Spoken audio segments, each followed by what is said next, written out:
2 साल पहले। अरे जल्दी करो माँ, सब वहाँ आ गए हैं, हम ही लोग सबसे लेट पहुँचेंगे, सुभाष ने कार निकालते हुए कहा। माँ बेटा बस आई, हनुमान अष्टक मंदिर का प्रसाद और फूल रख लूँ? यह कहकर माँ सुभाष के साथ जल्दी से गाड़ी में आकर बैठ गई और दोनों आई क्लिनिक पर पहुँच गए। आज सुभाष के आई क्लिनिक का उद्घाटन है। काफ़ी सारे लोग आए हैं। पूजा होने के बाद सबको प्रसाद और मिठाइयाँ बांटी गई। वो आज बहुत खुश था क्योंकि आखिरकार उसका सपना पूरा हो गया। धीरे धीरे काफ़ी लोग पूजा के बाद चले भी गए। तभी नेहाल दौड़ता हुआ अंदर आया और बोला, सर जल्दी बाहर चलिए, वो आए हैं। सुभाष ने हंसते हुए कहा, ऐसा कौन आ गया जो तू इतना हाँफ रहा है? मुझे अभी बहुत काम है, इसलिए तुम लोग देख लो या फिर उन्हें अंदर भेज दो। नेहाल ने फिर जोर देते हुए कहा, अरे सर तुम उन्हें, मैं क्या, आप ही देख लो, चल के इतना आसान नहीं होना हैंडल करना, वो ऐसे नहीं मानेंगे।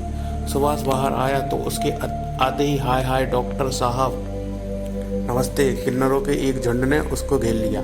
किन्नर, हाय हाय डॉक्टर साहब, बड़ा अच्छा हुआ आपने यहाँ आंखों का अस्पताल खोला। किन्नर, अरे बड़ी ज़रूरत थी, यहाँ पहाड़ों पर बड़ी दुआ मिलेगी आपको।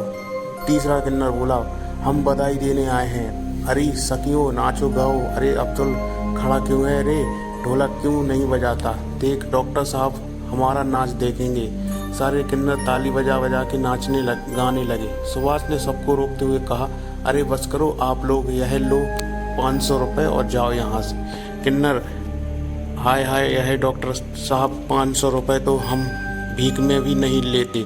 क्या रे, यह 500 का नोट तू ही रख, हमें तो 10,000 एक चाहिए।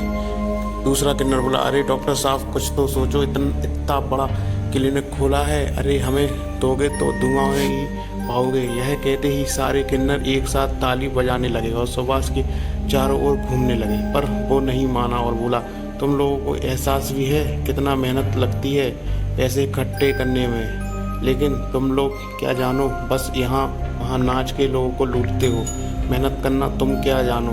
यह सुनकर किन्नर गुस्सा गए और बोले, हाय हाय, इसके तेवर तो देखो, हम तो साफ साफ कर रहे हैं और ये हम तो बड़े आराम से मांग रहे कर खाते हैं, अपनी ज़िंदगी बड़े आराम से जी रहे हैं। तू भी क्यों नहीं बन जाता हमारे जैसा, आजा हमारी टोली में, पैसे भी तेरे जैसे मांगे मदद की ज़रूरत है हमारी टोली में। अरे नहीं देना तो मत दे रे, बेकार की बातें मत कर। सखियों चलो, यह तो हमारी ही तरह है बेचारा, इसके पास भी कुछ नहीं है। हा हा हा हा। सारे किन्नर जोर जोर से ताली पीटने लगे और हंसते हुए जाने लगे। सुभाष का दिमाग गुस्से तो फटा जा रहा था, लेकिन उसने कुछ नहीं कहा और वो लोग भी बड़बड़ाते हुए चले गए। सुभाष का कुछ ही महीनों में बड़ा नाम हो गया और क्लिनिक बहुत अच्छा चलने लगा। 3 महीने बाद आई क्लिनिक में डॉक्टर साहब मेरी दीदी को बचा लो। आज सुबह से इन्हें कुछ साफ नहीं दिख रहा है। कल सोई थी तब तो ठीक थी, लेकिन ना जाने रात भर में क्या हो गया। कह रही है कि मुझे कुछ दिख नहीं रहा है, एक किन्नर ने गिड़गिड़ाते हुए कहा। सुभाष ने उठकर देखा और बोला, ओ तो तुम हो, क्या बोला था तुमने उस दिन कि मैं भी तुम्हारी तरह हूँ ना? किन्नर, अरे डॉक्टर साहब वह तो हम सबको मजबूरी में कहना पड़ता है, हमारी आदत है, वरना खुशी खुशी हमें कौन पैसे देता है, हमारी रोजी रोटी तो यही है। आप लोगों की खुशियों में नाच गाकर जो भी मिल जाता है उसी से पेट पालते हैं। सुभाष, वो सब मैं कुछ नहीं जानता, तुम लोग अभी के अभी यहाँ से निकल जाओ और कहीं और दिखाओ जाकर, मैं तुम लोगों का इलाज नहीं कर सकता। किन्नर, शीला और अब्दुल के बहुत कहने पर सुभाष मान गया और उस किन्नर के पास गया। उसकी आंखों की रोशनी कम हो गई थी। सुभाष, तो क्या नाम है तुम्हारा? किन्नर, रज्जू। डॉक्टर साहब ना जाने क्या हो गया मेरी आंखों में, मैं कल सही सलामत रात को सोई थी और सुबह हुई थी, वही तो। यह कहकर रज्जू जोर जोर से रोने लगी। सुभाष, तुम्हें तो पैसे पर बड़ा घमंड था, अब अपने यही पैसे लेकर चली जाओ यहाँ से।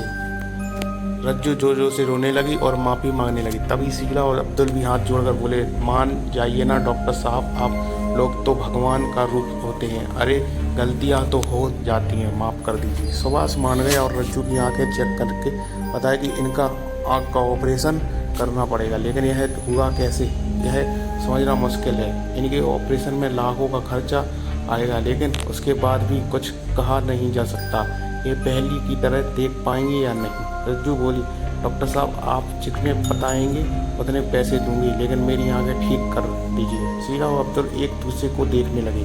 सुबह से यह कहकर अपने केबिन में आ गया। तभी अब्दुल केबिन में आया और बोला कि डॉक्टर साहब इनकी आंखें ठीक तो हो जाएंगी ना। सुभाष, देखिए हम पूरी कोशिश करेंगे कि उनकी रोशनी पहले की तरह आ जाए, पर मैं पूरी तरह से नहीं कह सकता। अब्दुल, डॉक्टर साहब इसमें कितना खर्चा आएगा? सुभाष, 3 से 4 लाख तक का। तभी केबिन में शीला आई और अब्दुल की तरफ इशारा किया। अब्दुल ने धीमी आवाज़ में कहा, रज्जू ने आपकी इतनी बेइज्जती की और फिर भी आप मान गए। सच में आपका दिल बहुत बड़ा है, वरना उस मोह फट रज्जू को तो कोई और डॉक्टर दूर से ही भगा देता। सुभाष से ये सुनकर अपनी बेइज्जती याद करने लगा और अपने दांत पीसने लगा। तभी शीला बोली, डॉक्टर साहब आप चाहे तो अपना बदला ले सकते हैं। सुभाष आश्चर्य से दोनों की तरफ देखने लगा तो दोनों सकपका गए। सुभाष ने कुछ सोचकर कहा, बदला कैसे? अब्दुल, आप ऑपरेशन से मना कर दीजिए, यह सारी उम्र अंधी रहेगी तो अकल ठिकाने आ जाएगी। तभी शीला बोली, या फिर आप ऑपरेशन के 6 लाख ले लो और ऐसा ऑपरेशन करो कि इसकी रोशनी बिल्कुल ही चली जाए, और फिर 3 लाख आपके और 3 लाख हमारे। सुभाष कुछ मुस्कुराया और बोला, दूसरा वाला ऑप्शन ज़्यादा सही है। यह सुनकर शीला और अब्दुल भी मुस्कुराने लगे, लेकिन केबिन के बाहर बैठी रज्जू सब सुन रही थी। यह सब सुनकर उसका खून सूख गया, लेकिन यह घबरा भी गई। उसे यकीन ही नहीं था कि उसके साथ ऐसा करेंगे।